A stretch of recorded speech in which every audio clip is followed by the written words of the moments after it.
Okay, I've read the instructions and I've kind of gone over all the pieces. Will need some Phillips or one Phillips head screwdriver or star-shaped screwdriver, as they say. What I'm going to do, I'm going to start to unpack here. I'm going to take the plastic off of the actual unit, but I want you to realize, even out of the box, it does have all of the little dethatching spines on the rotor already ready to go. It's a little sharp, they're not too bad, they're not pointed or anything, but they are metal pins. Just be aware that they're already on there. Pull this off. Okay, put this back down.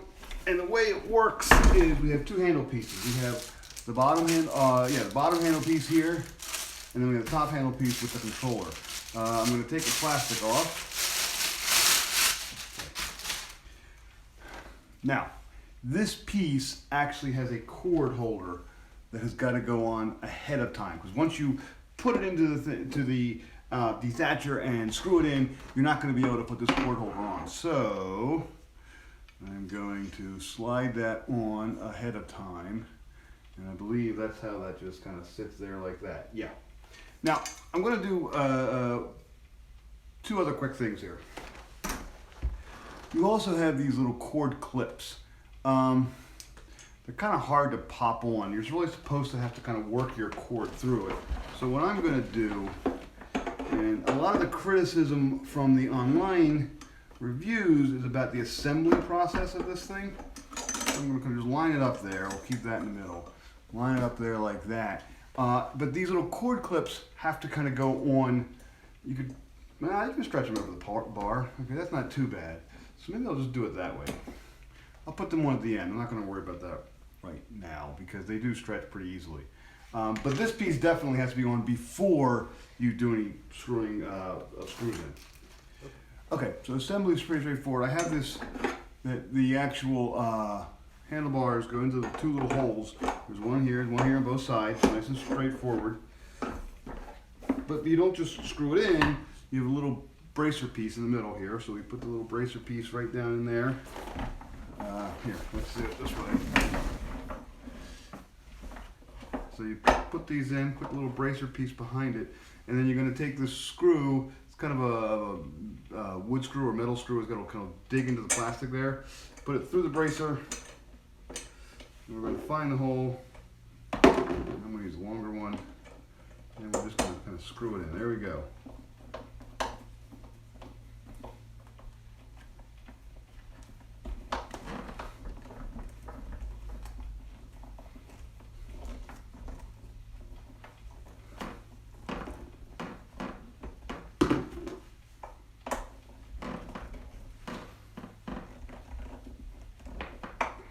Okay, good enough for the moment.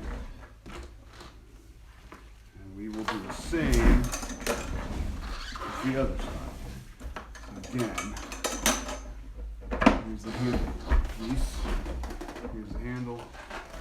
So far, so good. I have the actual shorter handle, base handle screwed into the dethatcher. Now I'm going to go ahead and put the second piece on. Back up a little bit here. We'll take the plastics off, and this is actually real easy. It just slides over each one into there, something like that. But then, what I have, little wing nuts. A lot of mower handles will also have this, snow blower, any kind of a lawn equipment with,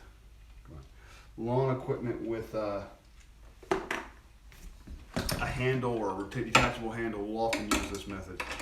And you want to put the screw head on the outside. Put it in there. There we go. And you want to put that on the inside. Do the same thing with the other side.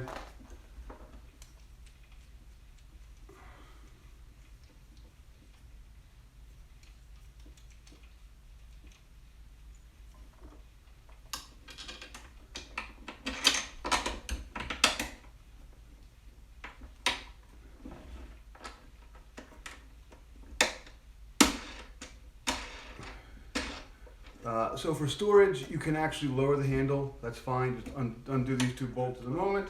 Now, these clips. Let's go ahead and put one right here. So what I'm going to do is this. They're just soft plastic. I'm going to open one up, put it over the cord, put the cord kind of into that little shorter piece here, teardrop piece, and then open it up and kind of put it on like that. Loop it on the inside. It seems to want to loop around that way. There you go. And then move that down a little bit. I'll put another one up there. The manual only seems to have one cord clip, but the more the merrier as far as I'm concerned. There we go. Pretty much assembled. Dethatcher, handles are all tight, nice and tight. And all we now have is the actual starter piece, which we'll try the whole thing out in a minute. Okay, I just wanted to quickly show you one more thing with the dethatcher and when you're getting ready to go. You have to make sure to have the right gauge of extension cord with this. It does not come with an extension cord.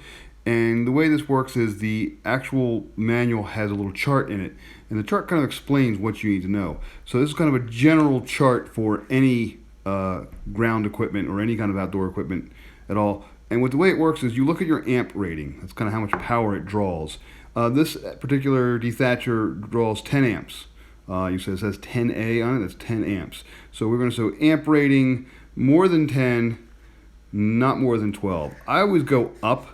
Because when you first start things, sometimes there's a little bit of a pull more than 10. So I'm going to play it safe and go with this 10 to 12. If you're a little dicey, you might want to go 6 to 10, not more than 10. But I can't guarantee this thing doesn't go more than 10, doesn't pull more than 10 amps when it first starts up. So I'm going to say more than 10, which is plenty safe, but not more than 12. Okay, so that's my power rating for my particular device. This is my dethatcher. And then I have different cord lengths. 25 feet, 50 feet, 100 feet, or 150 feet length cords.